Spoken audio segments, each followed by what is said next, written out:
Bonjour mes chers élèves, j'espère que vous allez bien. Dans cette séance, je vais faire la correction d'un exercice de la chimie, extrait de l'examen national session normale 2012, option sciences mathématiques. Je vais lire l'énoncé de l'exercice. L'éthanoate de sodium est un composé chimique de formule CH3CO2Na soluble dans l'eau. Il est considéré comme une source des ions éthanoate H3CO2-. L'objectif de cette partie est l'étude de la réaction des ions éthanoates avec l'eau, d'une part, et avec l'acide méthanoïque, d'autre part. Les données, la masse molaire de l'éthanoate égale à 82 g par mol, le produit ionique de l'eau, Ke égale à 1 fois 10 à la puissance moins 14, la constante d'acidité du couple CH3CO2H, CH3CO2- à 25 Celsius est égale Ka1 égale 1,6 fois 10 à la puissance moins 5. Toutes les mesures sont faites à température 25 Celsius. Première partie, étude de la réaction des ions éthanoates avec l'eau. On dissout dans l'eau distillée des cristaux d'éthanoate de sodium de masse M égale à 410 mg pour obtenir une solution S1 non saturée de volume V égale à 500 ml de concentration C1. On mesure le pH de la solution S1, on trouve pH égal à 8,4. 1. Écrire l'équation de la réaction entre les ions éthanoates et l'eau. Bon, dans cette première question, la question 1, on nous demande d'écrire l'équation de la réaction des ions éthanoates avec l'eau. Bon, la première des choses, donc, on écrit réaction des ions éthanoates avec l'eau. Avant ça, je vais écrire le couple mis en jeu. On a le couple CH3CO2H, c'est un acide, et la base c'est CH3CO2-. Et puisque CH3CO2- c'est une base, l'eau elle va jouer le rôle d'un acide. Et donc c'est quoi le couple? Le couple, quand l'eau joue le rôle d'un acide, on a sa base conjuguée qui est l'oxyde HO-. Voilà. Je vais procéder par écrire l'équation de la réaction. Voilà la base en réaction avec l'eau.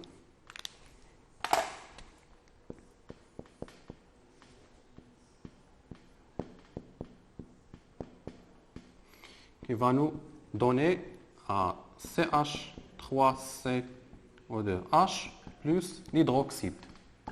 Sans oublier, on a ici aqueux, liquide, aqueux et aqueux.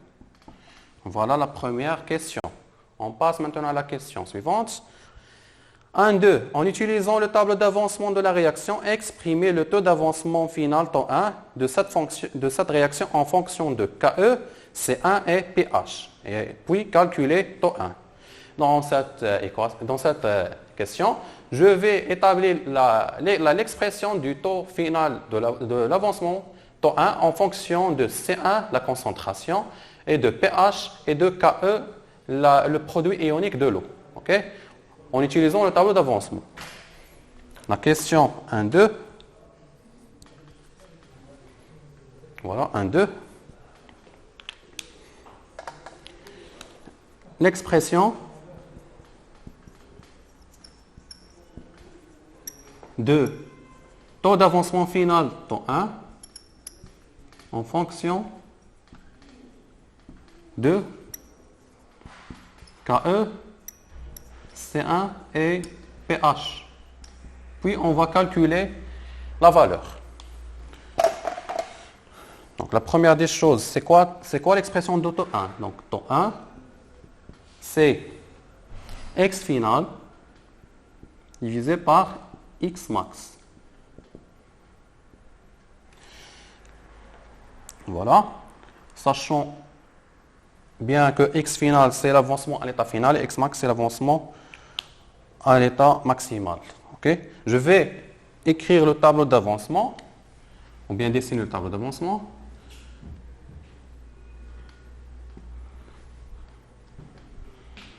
Donc la réaction CH3CO2- plus l'eau qui donne CH3COOH plus hydroxyde. L'état initial, l'état intermédiaire et l'état final.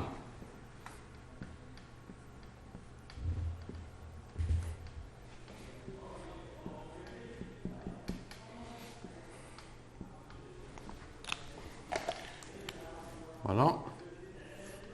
On a l'avancement.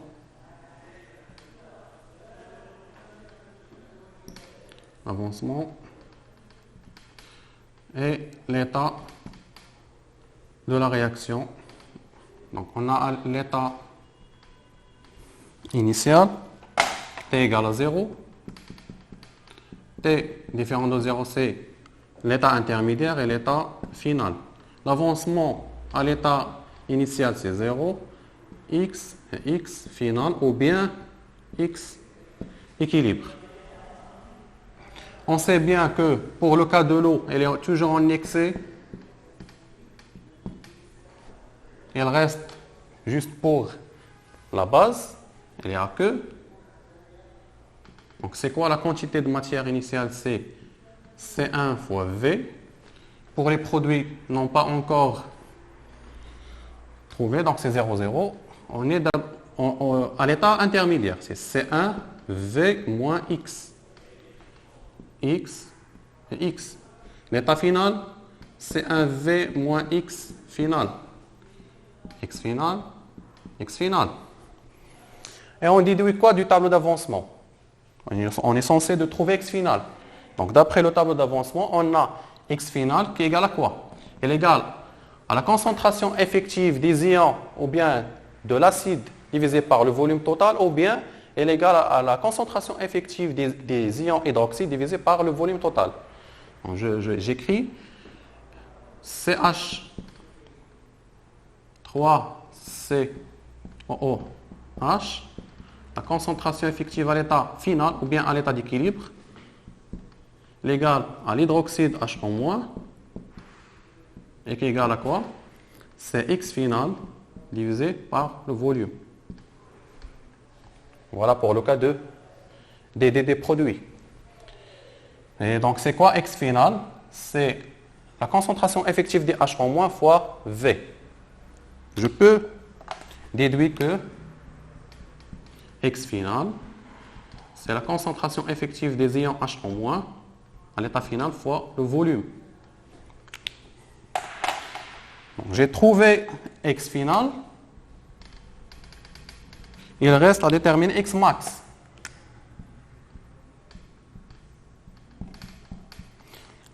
X max, on le trouve toujours à l'aide des hypothèses pour les cas des réactifs. Mais sachant que l'eau elle est en excès, automatiquement, la base ou bien l'éthanoate, les ions éthanoates va jouer le rôle de la réactif limitant. Et donc, on suppose qu'à l'état final, les ions vont entièrement consommer. Donc, il est égal. Donc, C1 fois V moins X max est égal à 0. Et donc, c'est quoi X max? C'est C1 fois V. Je pose C1 fois V moins X max est égal à 0. Et donc, c'est quoi X max?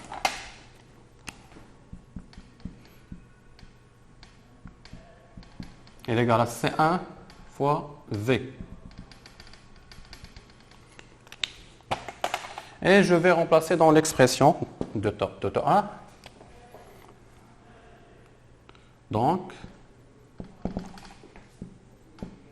elle est égale à H au moins en l'état final fois V divisé par C1 fois V. Je vais diviser par le volume. Il reste seulement la concentration effective divisée par C1. Mais dans notre expression, on est censé de l'écrire en fonction de C1, pH et KE. Donc, c'est quoi H au moins? Donc, on sait que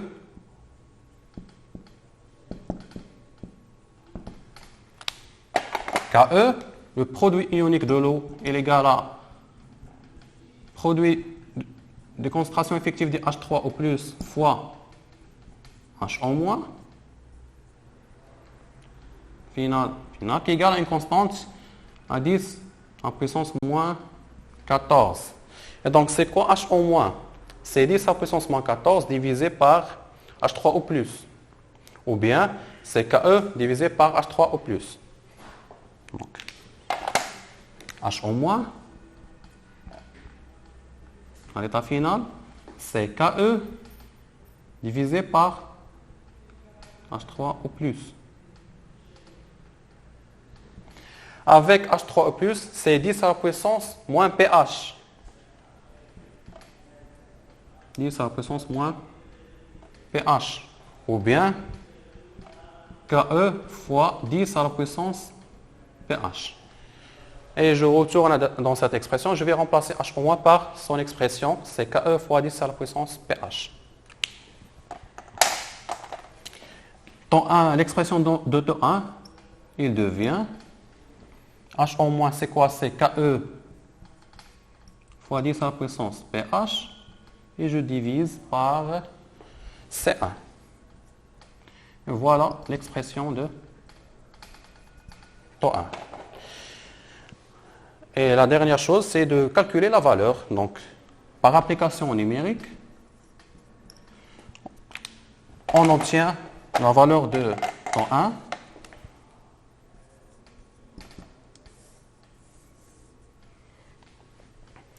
On a Ke qui est égal à 10 à la puissance moins 14. pH, c'est 8,4. Mais pour le cas de C1, on n'a pas encore la valeur de C1. Donc, on va chercher la valeur de C1, la concentration. Comment on va la trouver? Donc, je vais chercher la valeur de C1.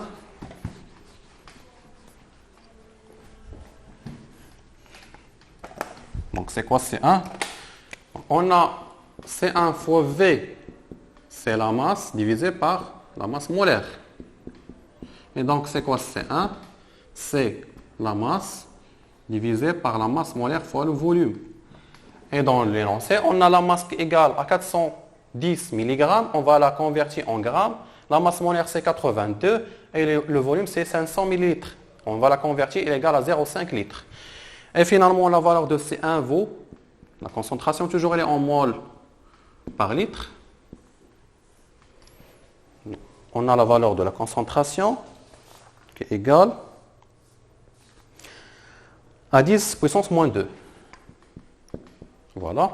Et je retourne à chercher taux 1. On va remplacer par 10 à puissance moins 14, 10 à puissance 8,4. Et en bas, c'est 10 à puissance moins 2.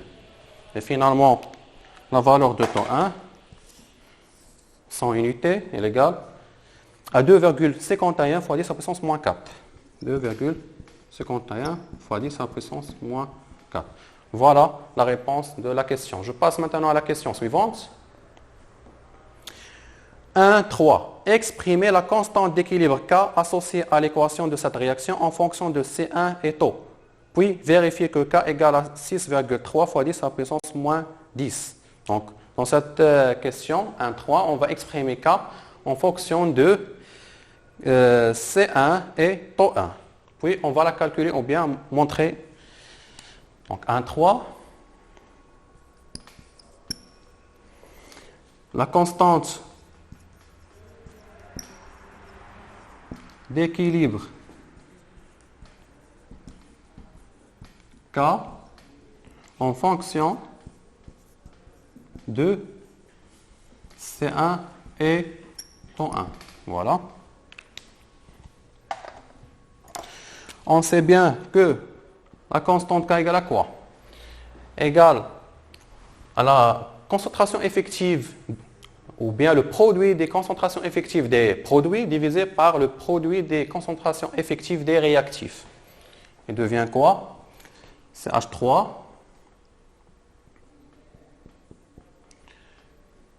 COOH H en moins à l'état final, et on divise par CH3, COO moins, final. Et on a l'eau, et la concentration effective de l'eau, c'est 1. Donc, c'est 1.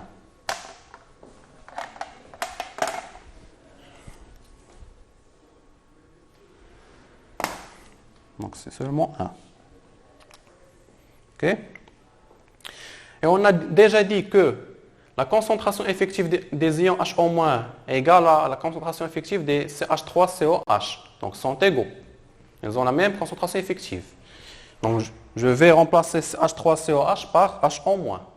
Et pour le cas des CH3CO-, on ne l'a pas fait, mais elle est égale à quoi? Elle est égale à la concentration effective des ions CH3CO-, elle est égale à C1 fois V moins X final, et je divise par le volume. Okay? Je vais chercher la concentration effective de cet ion, CH3CO- à l'état final, elle est égale à C1V moins X final, et je divise par le volume. Il reste C1 moins X final divisé par le volume. C'est quoi X final divisé par le volume? C'est HO-. Je vais remplacer par HO-.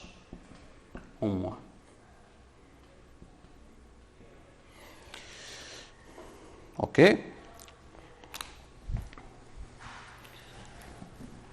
Je vais remplacer dans l'expression de la constante d'équilibre. Numérateur, on a HO- au carré. Et en bas, j'ai C1 moins HO-.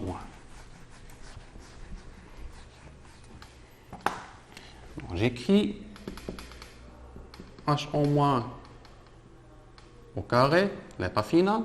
Je divise par C1 moins HO-.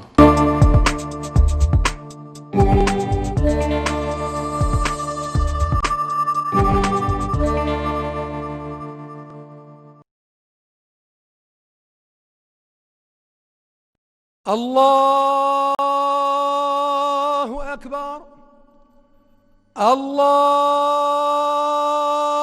الله أكبر أشهد أن لا إله إلا الله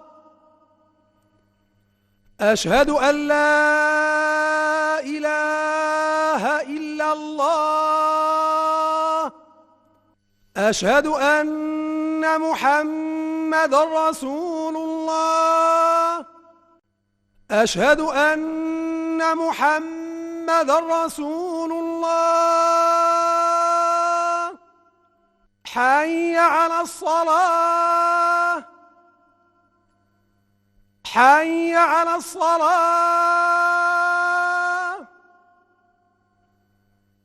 حي على الفلاح حي على الفلاح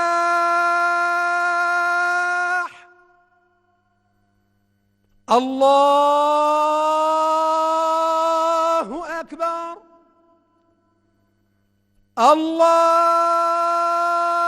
الله أكبر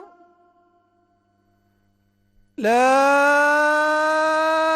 إله إلا الله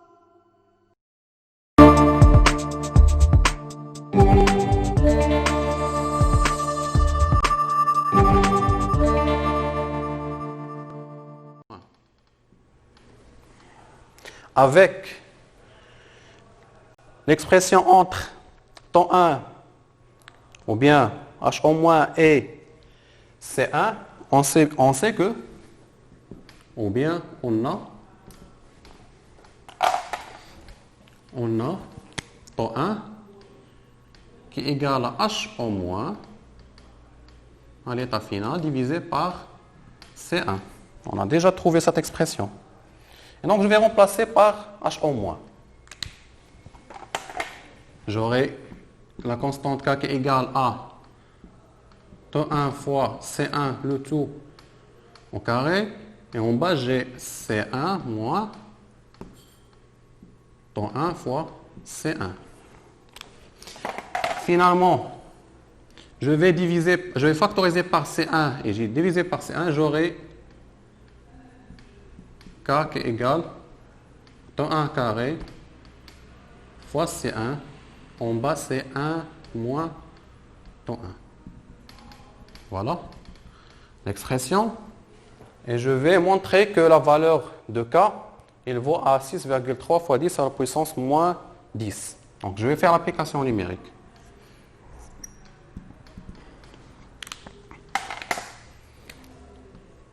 Égal. Taux, c'est 2,51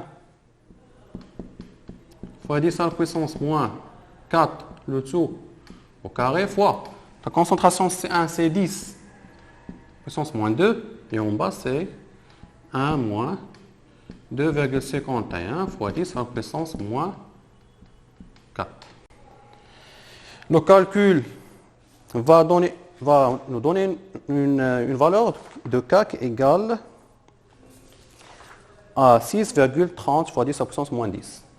Donc, voilà, on a trouvé la même valeur cherchée. C'est 6,30 fois 10 à la puissance moins 10, toujours sans unité. Voilà. Je passe maintenant à la question suivante. 1,4. On prend un volume de la solution S1 et on y ajoute une quantité d'eau distillée pour obtenir une solution S2 de concentration C2 qui est égale à 10 à la puissance moins 3 mol par litre. Calculez dans ce cas le taux d'avancement final taux 1 de la réaction entre les ions éthanoate et l'eau. Conclure. Donc, dans cette question 1,4, on va procéder à obtenir une nouvelle solution en diluant la solution S1 pour trouver la solution S2 de concentration qui est égale à 10 à la puissance moins 3. On va chercher la nouvelle valeur de taux 1, du taux d'avancement final qu'on va la noter taux 2. 1,4. On cherche taux 2. Voilà la nouvelle solution S2 avec une concentration C2 qui est égale à 10 à la puissance moins 3 mol par litre. Et on a déjà trouvé la valeur de, ou bien l'expression de 2. Et on sait que on a déjà l'expression de K, voilà l'expression de K. Je vais procéder par écrire la même expression. On sait que K qui est égal taux 2 fois C2 moins 1 moins taux 2. Sachez qu'on a la nouvelle concentration et j'ai conservé la même valeur de la constante d'équilibre K. Pourquoi? Parce que la constante d'équilibre K, elle ne dépend que de la température. Elle ne dépend pas de la concentration initiale des réactifs. Elle dépend de la température. Et donc, la valeur de la constante d'équilibre K pour ce couple, elle reste constante. Okay? Donc, la valeur K, elle reste constante. Je vais procéder à chercher l'expression de taux 2. Taux 2 carré fois C2 est égal à K moins K fois taux 2. Donc, taux 2 fois C2 plus K taux 2 moins plus K moins K qui est égal à 0. C'est une équation de deuxième degré, c'est taux 2, voilà, de deuxième degré. Et on va chercher au premier pas le discriminant delta et après on va chercher les solutions de taux 2. On cherche le discriminant. On calcule le discriminant delta. Donc c'est quoi delta dans notre cas? Vous avez l'habitude d'écrire B carré moins 4AC. B carré c'est quoi? B carré c'est K. Dans notre cas c'est K. Donc c'est K carré moins 4 fois A. C'est quoi A? Dans notre cas, le A, c'est C2.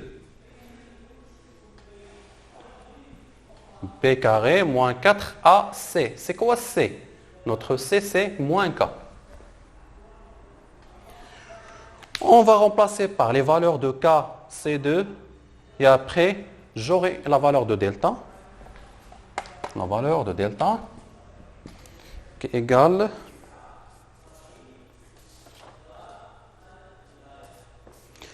2,52 fois 10 à la puissance moins 12. 2,52 fois 10 à la puissance moins 12. C'est une valeur positive et donc par conséquent, on a deux solutions. On a une solution positive et une solution négative. OK?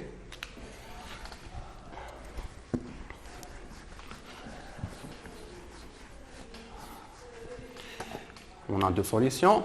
Sachant que les solutions d'auto 2, on procède par, vous avez l'habitude d'écrire moins b plus ou moins racine delta divisé par 2a. C'est quoi moins b? On a moins. C'est quoi b dans notre cas? Le b, c'est k. Donc c'est moins k plus ou moins racine de delta. On divise par 2 fois a. C'est quoi le a? Le a, c'est C2.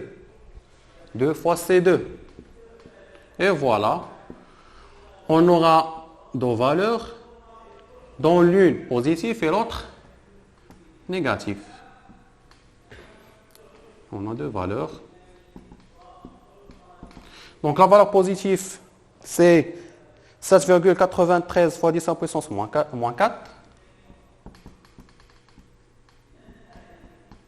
Moins 4. Et l'autre valeur, c'est 7,80. C'est moins 14 fois 10 à la puissance moins 4. Voilà. Mais nous, on est censé de trouver la valeur ou bien prendre la valeur positive. Et finalement, c'est quoi taux 2? Taux 2, c'est 7,93 fois 10 à la puissance moins 4. Il reste la conclusion. Donc, on avait déjà trouvé la valeur de taux 1. On avait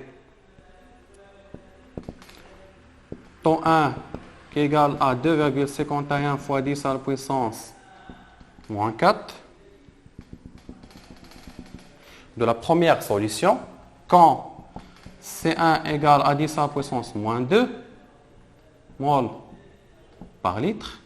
Et on a taux 2 qui est égal à 7,93 fois 10 à la puissance moins 4 pour une concentration C2 qui est égale à 10 à la puissance moins 3 mol par litre. On a quoi? Donc on a C1 supérieur à C2 et taux 2 qui est supérieur à taux 1. Et c'est quoi la conclusion? On observe que le taux d'avancement final augmente lorsqu'on dilue la solution. Lorsqu'on fait la dilution de la solution, le taux d'avancement final augmente. Le taux d'avancement final augmente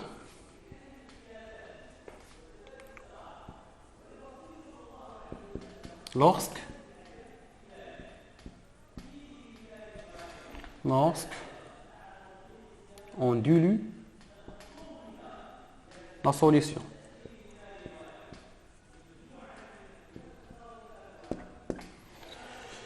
Et voilà la fin de cette première partie. On passe à la deuxième partie de l'exercice. Étude de la réaction des ions éthanoates avec l'acide méthanoïque. On mélange un volume V1 qui est égal à 90 ml d'une solution aqueuse d'éthanoate de sodium de concentration C qui est égale à 10 à la puissance moins 2 mol par litre et un volume V2 qui est égal à 10 ml d'une solution aqueuse d'acide méthanoïque HCOH de même concentration C. On modélise la transformation qui a lieu par une réaction chimique d'équation CH3CO2- plus l'acide HCO2H qui donne CH3CO2H plus HCO-. On exprime la conductivité de sigma du mélange réactionnel à un instant t en fonction de l'invancement x de la réaction par la relation sigma qui est égale à 81,9 plus 1,37 fois 10 à la puissance 4 fois x. Et c'est quoi x? C'est l'avancement en mol. Avec sigma en millisiemens en mol, moins 1. En mètre moins 1. La question de 1, on mesure de la conductivité du mélange réactionnel à l'équilibre et on trouve sigma à l'état d'équilibre 83,254 millisiemens fois mol moins 1 fois mètre puissance moins 1. La question A. Vérifiez que la valeur de la constante d'équilibre K associée à l'équation de la réaction est K égale à 10. Donc, on passe à la deuxième partie de cet exercice. C'est la partie 2 et qui porte sur l'étude de la réaction de les ions éthanoates avec l'acide méthanoïque.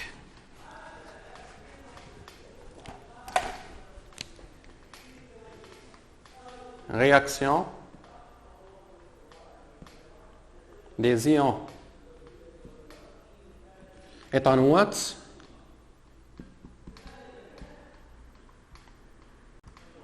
avec l'acide méthanoïque,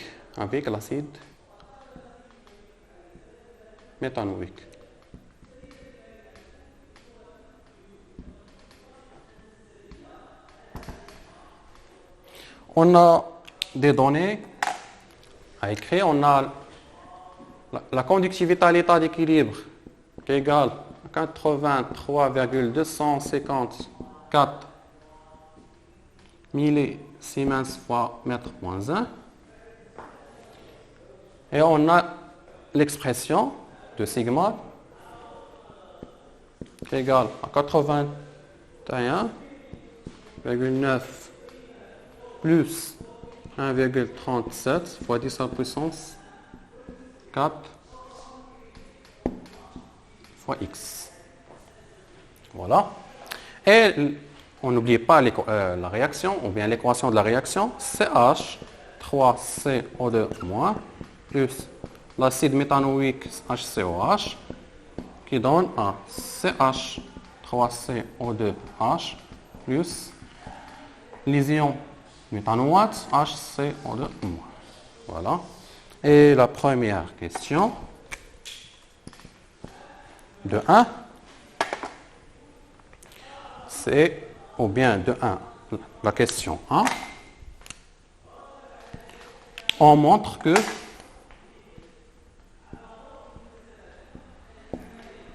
la constante d'équilibre K est égale à presque à 10. Voilà, presque égale à 10.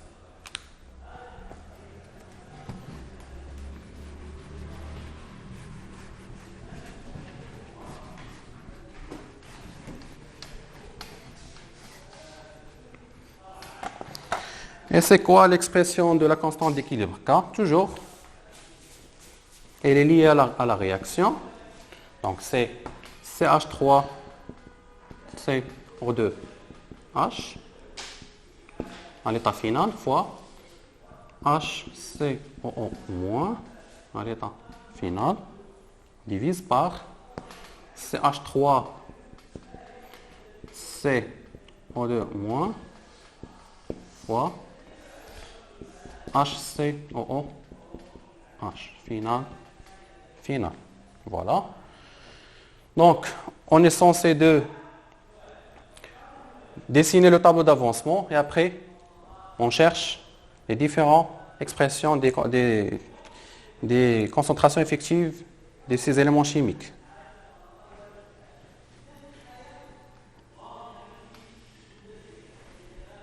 Voilà. État initial. CH3COO- plus HCO2H CH3CO2H plus HC-.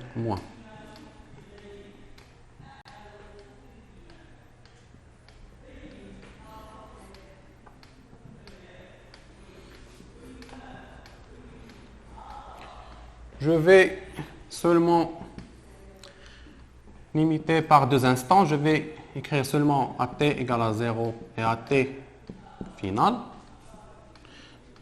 Donc, C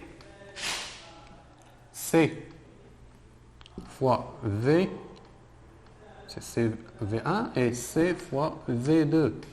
D'après l'énoncé, les deux concentrations sont égaux. 0, 0. CV1 moins X final. CV2 moins X final. X final, X final. Et donc, les deux éléments ont la même concentration effective, sont égaux. H3CO2H qui est égal à HC moins qui est égal à X final divisé par 2 volume.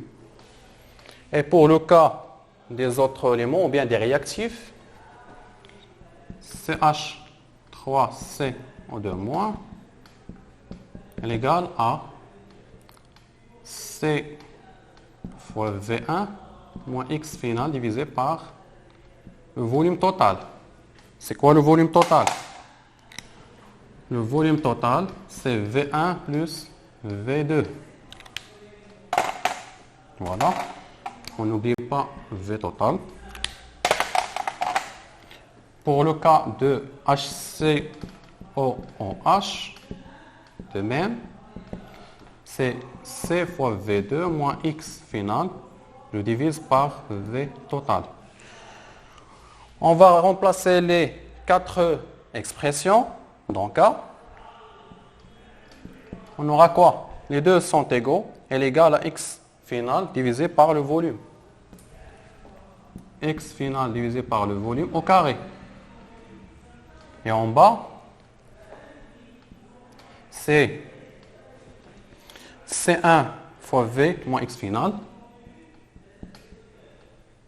C fois V moins X final divisé par le volume fois C fois V2 moins X final divisé par le volume. V total, V total, V total. Je vais diviser par le volume total et j'aurai X final carré divisé par C fois V1 moins X final et C fois V2 moins X final. Et on a les valeurs de C, de la concentration et de volume, mais on n'a pas la valeur de X final, comme on l'a trouvé. Donc, X final, c'est égal à X équilibre. On va la chercher à l'aide de ces données. Je vais remplacer à l'état d'équilibre, la conductivité à l'état de l'équilibre. Sigma à l'état d'équilibre, elle est égale à 81,9 plus 1,37 fois 10 à la puissance 4 fois, à la place de x, je vais écrire x équilibre ou bien x final. Et sachant que la sigma à l'état d'équilibre est égale à 83,254. Je vais chercher cette valeur et elle est égale à 9,88 fois 10 à la puissance moins 5.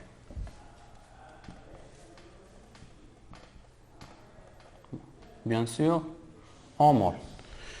Et je vais remplacer par cette valeur, je vais remplacer C par sa valeur et V1 par 90 et V2 par 10 ml. Et finalement, la valeur de K, après l'application numérique, la valeur de la constante d'équilibre K est égale à peu près à 10,15. Voilà, c'est presque égal à 10. On passe à la question suivante. C'est la question B. On déduire la valeur de la constante d'acidité Ka2 du couple HCO2H, HCO-. La question B. Calcul de Ka2 du couple HCOOH, HCOO-.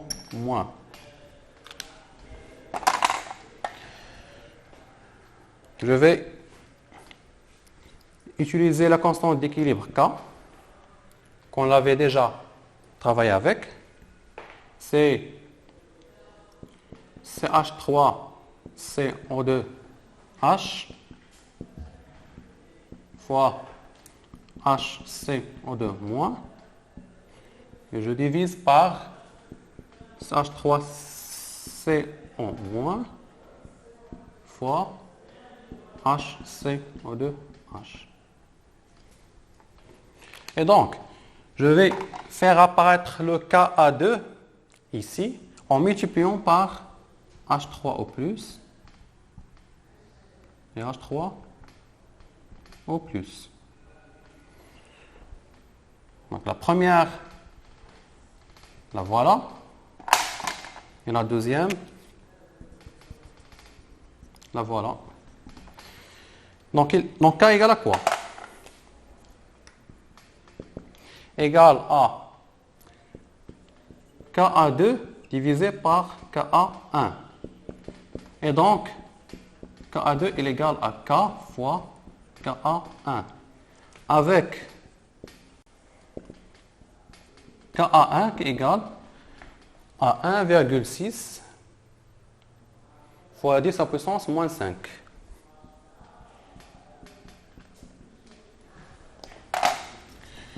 On fait l'application numérique.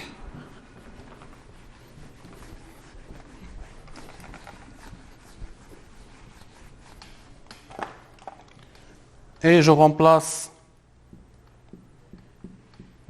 par la valeur de K, c'est 10, fois la valeur de Ka1, c'est 1,6 fois 10 à la puissance moins 5. Et finalement, Ka2, elle égale à 1,6 fois 10 à la puissance moins 4. Voilà la valeur de Ka2.